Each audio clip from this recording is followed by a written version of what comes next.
Good night, this is Fumi Sleepy Time Stories. Tonight's bedtime story is about to begin.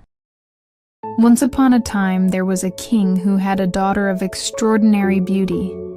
Yet because of her beauty, she grew proud and rude, looking down on everyone.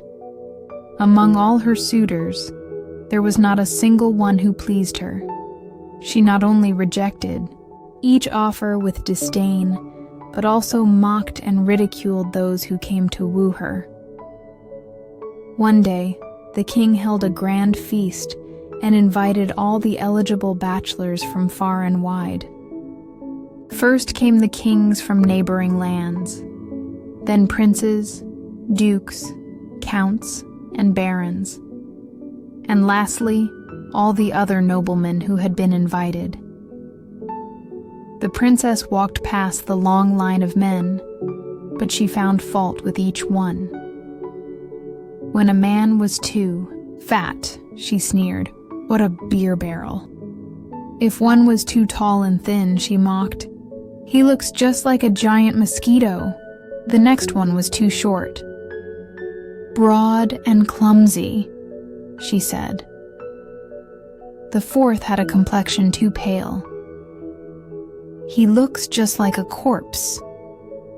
The fifth was too red in the face, like a fat turkey cock. The sixth stood too crooked, like a crooked stick drying behind the stove. Thus she found something wrong with every single one. Now, there was a king whose chin was slightly pointed.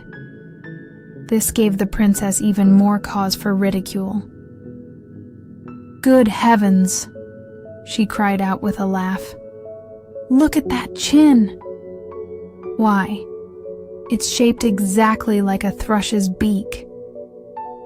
From that moment on, the unfortunate king was nicknamed King Thrushbeard. The old king, seeing how his daughter mocked every suitor and treated them all with scorn, grew furious. He swore that she would marry the very next beggar who came to the castle gates. A few days later, a wandering minstrel happened to sing beneath the palace windows, hoping for a little charity. Hearing the song, the king ordered that the man be brought before him. The minstrel appeared, dressed in rags and covered in dirt. He sang for the king and the princess, and when he finished, he begged for alms. The king said, "Your song has pleased me. I will give you my daughter as your wife." At this, the princess trembled with fear, but the king continued, "I have sworn an oath. My daughter shall marry the first beggar who comes to our gates, and I must keep my word." There was no escaping the king's command. A priest was summoned, and the princess was married to the ragged minstrel. After the wedding, the king said, "Now you are the wife of a poor man. You may no longer stay in my palace. Go with your husband and start your new life." The beggar took her by the hand and led her away, and the princess was forced to follow him out of the palace. They came to a great forest. "Whose forest is this?" the princess asked. The minstrel replied, "It belongs to the good King Thrushbeard. If you had married him, it would now be yours." The princess sighed and said, "Oh, what a foolish girl I was. Had I only taken King Thrushbeard." They then passed a green meadow. "Whose meadow is this?" she asked again. The minstrel answered, "It belongs to the good King Thrushbeard. If you had married him, it would now be yours." The princess sighed once more. "Oh, what a foolish girl I was. Had I only taken King Thrushbeard." Next, they reached a great city. "Whose beautiful city is this?" she asked. "It belongs to the good King Thrushbeard. If you had married him, it would now be yours." The princess sighed yet again. "Oh, what a foolish girl I was. Had I only taken King Thrushbeard." "You seem to wish for another husband," said the minstrel. "I do not please you, it seems." Finally, they came to a tiny, miserable hut. The princess cried, "I have never seen such a tiny house. Good heavens, whose wretched place is this?" "This is our house," said the minstrel, "and it is your new home." The doorway was so low she had to stoop to enter, or she would bump her head. "Where are the servants?" asked the princess. "What servants?" answered the minstrel. "You must do everything yourself. Quickly light the fire, fetch water, and cook me a meal.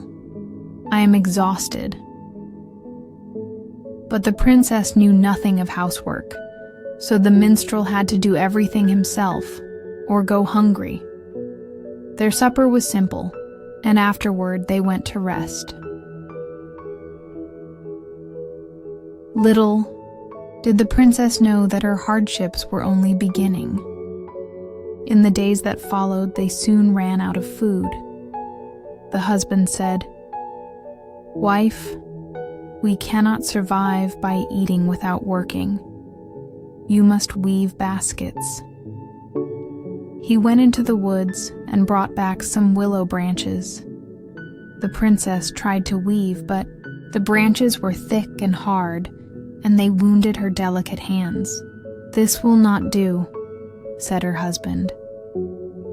"Better to spin thread. Perhaps you will have better luck." So she sat down to spin, but the rough thread cut into her soft fingers, and soon they were bleeding. "See," her husband sighed, "you are fit for no work. How unlucky I was to marry you. Now I must turn to pottery. You shall go to the marketplace and sell my wares." Oh, what shame the princess felt.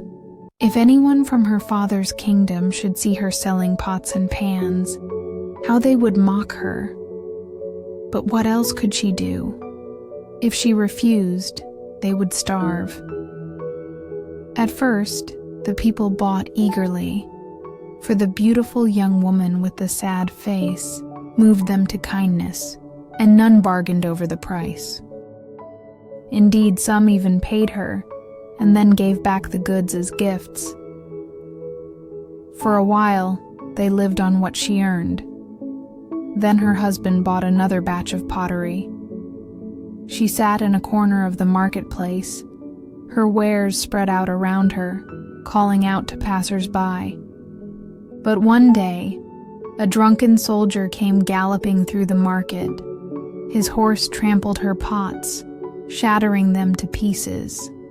The princess sat on the ground and wept bitterly. "Oh, what shall I do now?" she sobbed. "What will my husband say?" She hurried home and told him what had happened. "Who cares for broken pots?" he said. "You are useless at everything. I shall go to the palace and ask if you may work there as a scullery maid. At least there you will have food to eat." And so the princess became a kitchen maid at the royal palace. She scrubbed and swept and did the dirtiest, hardest work. She sewed a pocket into her dress and placed a lidded pot inside to carry home the scraps of food she was given. To celebrate the king's eldest son's 18th birthday, a grand ball was held.